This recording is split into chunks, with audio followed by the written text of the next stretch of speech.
अकेली विधवा महिला है।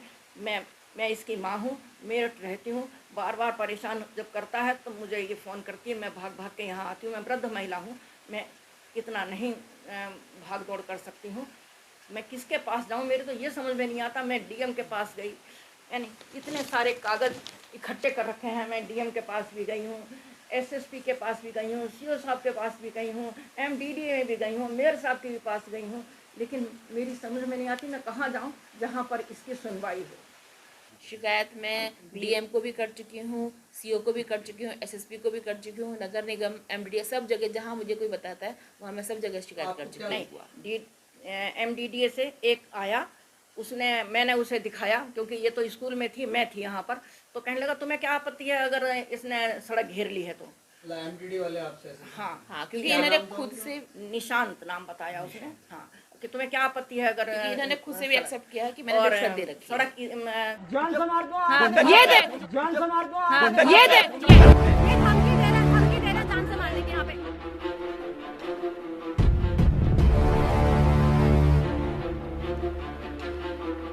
मेरा नाम पूनम शर्मा है और मैं ग्रीन पार्क कॉलोनी में रहती हूँ। क्या ये मामला है? क्या ये मामला ये है कि इनको इनका जो गेट है वो गलत जगह लगा हुआ है, जबकि इनको देखिए नक्शे के अनुसार 22.6 × 58 का रास्ता मिला हुआ है, जिसको कि इन्होंने अपने घर में कब्जा कर लिया है और अपना गेट दूसरी जगह पे दूसरी साइड में खोल दिया, जिससे मेरे घर का फ्रंट बंद हो चुका है। इतना ही नहीं, इन्होंने इससे पहले अपनी एक दीवार भी खड़ी कर ली और उसके बाद दीवार खड़ी करते हुए दीवार बनाई। ये देखिए फोटो भी है इनके। यानी कि आपके फ्रंट पे दीवार खड़ी? हाँ, हमारे फ्रंट पे दीवार मेरे खड़ी। आपने शिकायत की? फिर शिकायत की तो कॉलोनी के कुछ गणमान्य लोगों ने दीवार तो हटवा दी, लेकिन फिर इसने ऊंचा चबूतरा अपना बना लिया। ये रहा ऊंचा चबूतरा। और अभी भी मुझे 5-6 दिन पहले इसने फिर से धमकी दी है कि फिर से ये दीवार खड़ी करेगा, कि हटा, हिम्मत है तो हटवा लो। मतलब क्या लगता है, जैसे मान लो पड़ोस में रहते हैं लेकिन फिर भी इस तरह की बात करते हैं, तो ऐसे लोगों को ये क्या बस ये दबंगई अपनी दिखाना चाह रहे हैं। किस चीज पर दबंगई दिखा रहे हैं? क्योंकि पड़ोस का मामला है, दिख रहा है कि रैम ये हाँ कि मैं विधवा महिला हूँ, मेरे पति नहीं है, तो बस यही कि ये अकेली महिला है, ये कुछ भी बोल नहीं सकती है। अपनी मम्मी के साथ रहती है? नहीं, मेरी मम्मी कभी कभी आती है, मैंने तो मम्मी को बुलवाया अभी। आप यहाँ पर अकेली रहती? हाँ, मैं अकेली रहती तो अनकंफर्टेबल महसूस होता है? बिल्कुल, मुझे तो जान का खतरा है, बल्कि मैंने वीडियो भी दी है जिसमें इसने मुझे सरेआम जान से मारने की धमकी भी दी है। शिकायत किस किस को करती है? शिकायत मैं डीएम को भी कर चुकी हूँ, सीओ को भी कर चुकी हूँ, एसएसपी को भी कर चुकी हूँ, नगर निगम, एमडीडीए, सब जगह जहाँ मुझे कोई बताता है वहाँ मैं सब जगह शिकायत कर चुकी हूँ। क्या लगता है कि कौन आपको सही आश्वासन देगा या फिर कौन कार्रवाई कर पाएगा? जितने लोगों का आप नाम ले रहे हैं सभी जो है मैं तो सब बहुत अधिकारी हैं। होपलेस हो चुकी हूँ, क्योंकि सब जगह कार्रवाई करने के बाद भी कुछ मुझे संतुष्ट डीएम साहिबा से कुछ कितना भी। संतुष्ट है? हाँ, उन्होंने हालांकि एप्लीकेशन रिसीव की और कहा भी, लेकिन 3 बार देने के बाद भी अभी तक कुछ मैटर सॉल्व नहीं हुआ। एमडीडीए से एक आया, मैंने उसे दिखाया, क्योंकि ये तो स्कूल में थी, मैं थी यहाँ पर, तो कहने लगा तुम्हें क्या आपत्ति है अगर इसने सड़क घेर ली है तो। एमडीडी वाले आपसे? हाँ, क्योंकि इन्होंने खुद से निशांत नाम बताया उसने। हाँ, कि तुम्हें क्या आपत्ति है अगर इन्होंने खुद से भी एक्सेप्ट किया है कि मैंने रिश्वत दे रखी है। सड़क घेर ली, तुम्हें क्या परेशानी है? इसने इधर गेट लगा लिया तो तुम क्या चाहती हो, ना लगाए गेट? मैंने कहा हाँ जी ना लगाए। कहने लगे क्यों नहीं लगाए, उसको इधर रास्ता मिला हुआ है। मैं जी रास्ता उसे उधर मिला हुआ है, लेकिन ये तो पुराना है बना हुआ, जबकि इसका नक्शा ही 20 दिसंबर में पास हुआ है। कितने समय से आप अधिकारियों के पास जा रहे हैं? हम तो अधिकारी के पास जा रहे हैं, जब से इसका 1.5-2 साल से जा रही हूँ। इससे पहले नहीं गए क्योंकि मेरे बच्चे छोटे थे और ये बहुत दबंग आदमी, मेरे को धमकी भी देता है, मतलब कि जान से मारने की, इसलिए। लेकिन अब क्योंकि अति तो तब हो गई जब से मेरी दीवार के आगे दीवार खड़ी कर दी, और बिल्कुल ऊंची दीवार, बिल्कुल सांस जैसे हवा ही ना, हवा पानी कुछ ना है, इस तरह दीवार होगी। बस हम तब मैंने जाके पॉलिटिकल संरक्षण है? हाँ, हो सकता है। बस मुझे मेरा 40 फीट का फ्रंट और 30 फुट की सड़क दी थी। इससे पहले भी इसने घर बनाया तो बहुत बड़ा डैमेज हुआ, सब कुछ हुआ। इसने कहा कि ठीक करा दूंगा, लेकिन कुछ नहीं कराया। वो कहता है जहाँ के रिपोर्ट करनी है कर लो, मैं नहीं ठीक कराऊंगा।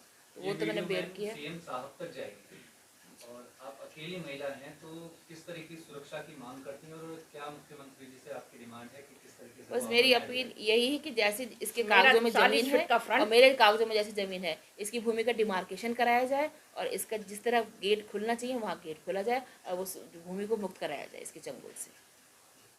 मैडम, जो हमारे सीएम हैं उत्तराखंड के, वो लगातार जो है कार्रवाई कर रहे हैं। उनका जो बुलडोजर चलता हुआ दिख रहा है, अवैध मज़ारों पे भी बुलडोजर चलाया जा रहा है, अवैध अतिक्रमण पर भी बुलडोजर चलाया जा रहा है। आप जो सीएम हैं हमारे पुष्कर सिंह धामी जी, उनसे क्या निवेदन करेंगे? मैं उनसे बस हाथ जोड़ के यही प्रार्थना करना चाहती हूँ कि जिस तरह से मेरे यूपी में योगी बाबा का बुलडोजर कहीं भी अवैध निर्माण नहीं हो सकता। अगर रैंप भी किसी का निकला हुआ है तो फौरन वो गिराया जाता है। मैं ये चाहती हूँ उत्तराखंड में भी सभी की इसी तरह से सीएम साहब मदद करें। और हमारे घर के सामने जो रैंप बना हुआ है, ये अतिक्रमण है। हमारा 40 फीट का फ्रंट घिरा हुआ है, हमारी दीवार बिल्कुल बेकार हो गई है। उसे हटा करके हमें जो है इस आदमी से मुक्ति दिलाई जाए।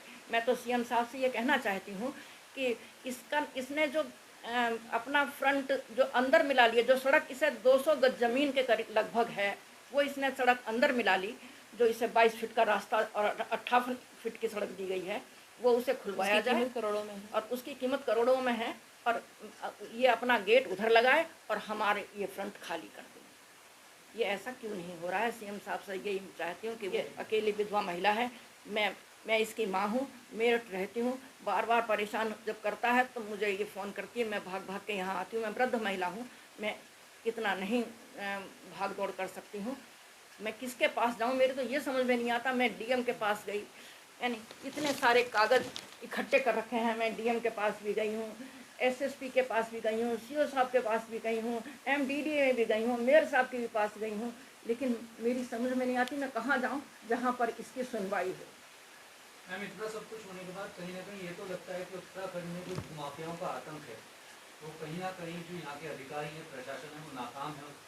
हाँ बिल्कुल, जब इस पर इतनी जगह जाने के बाद भी कोई कार्रवाई नहीं हो रही है, तो मैं तो यही कहूँगी यही सबसे बड़ा माफिया है क्या। यानी कैमरे तक हमारे नहीं लगने देता, कहता मेरे जो सड़क से भी मेरी तरफ को आता है वो भी नहीं चमकना चाहिए। ऐसा क्या ये कर रहा है? और इतनी बड़ी बिल्डिंग खड़ी कर ली पहले तोड़ करके, ये भी पता नहीं लगता। एक छोटा सिपाही होते हुए इसने करोड़ों की बिल्डिंग कैसे, कहाँ से इस पे पैसा आया जो कर ली, इसका भी ये जांच का विषय है।